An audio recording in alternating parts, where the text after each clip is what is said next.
Panibagong update. Ito, mula nang kinalbo ko yung mga roses, gitrim ko sila ng pinakamaiksi. Ito na yung kanilang mga tubo. Ganda na sila. Hindi ako natatakot na putulan sila ng maiksi kasi tagal na akong nag-aalaga ng mga roses ko.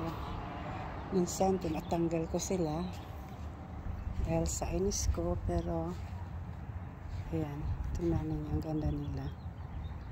Ganda ng kanilang mga bagong tubo. Ito sila ay dito na yan dati, kaya lang hindi makalabas ang bulaklak dahil sa kapal ng aking mga daylily saka salupon.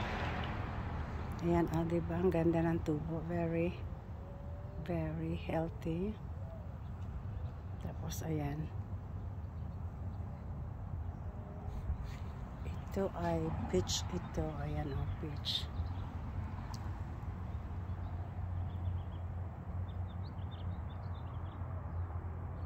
Saka malinis sila dahil nilagyan ko ng mga wood chips sa baba. Mamumulaklak na si Lincoln. Ayan, kasi dati ano na yan siya, kaya lang kailangan kong putulan sila kasi sobra ng tangkad. Ito yung aking kalankowi, hindi naghihinto sa pagbulaklak. At ang aking geranium. Yung rose naman na binili ko, ito, hindi pala siya natatamaan ng sprinkler. Ito ay puti. Ayan, puti yan siya. Tapos ito ay yellow, kung sakali man.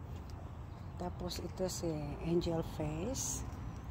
Halang, hindi masyado maganda ang kanyang labas, kasi siguro panibago dahil nainitan na siya.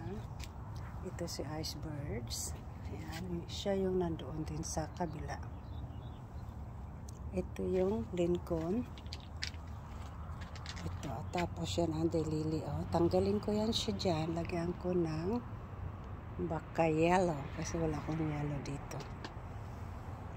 So, ito pala yung baby breath. Kasi ito, baby pink ito, saka malaki ang bulaklak. Pero dahil sa bagong gupit at bagong trim, nanibago sila. Ito naman yung hibiscus kong purple. Ito ay mga sign na nagkaroon ng solar light dito para yung gardenero ko hindi sila magkamali na mag-cross lang without an or else maputol itong mga small wiring. So, ayan, tingnan natin. Kailangan diligin ko ito kasi ayan, gustong gusto ko siya kasi ang liliit ng bulaklak. So, ito ang harapan ng bahay ko. Pakita ko sa inyo buo lahat para makita yun.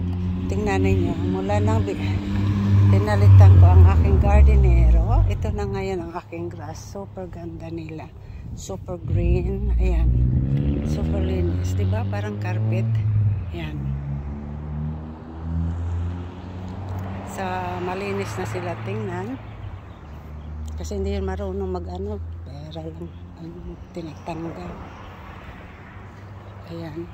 Ganyan na yung mukha ng aking harapan na bahay. Maaliwalas, maliwanag at maganda tingnan dahil malinis sila tingnan. Noon maganda kasi bare bushy, pero ayan ang asawa ko yun. Dahil yung mga rat baka aakyat ng bubong. So, paano yan? Gusto ko lang i-share lang naman sa inyo itong improvement ng aking rose garden sa harap. Ito ay isang silo. Ayan, hindi ko alam kung ano ito pangalan niya. So, kung tungkol naman sa mga aclivia at saka mga spider plant, clivia, cymbidium, ayan, malago sila. Maganda yung kanilang tubo dito sa baba ng aking porch kasi ayun, may bubong siya. Ayan, ayan, pag titingnan mo, gano'n din siya.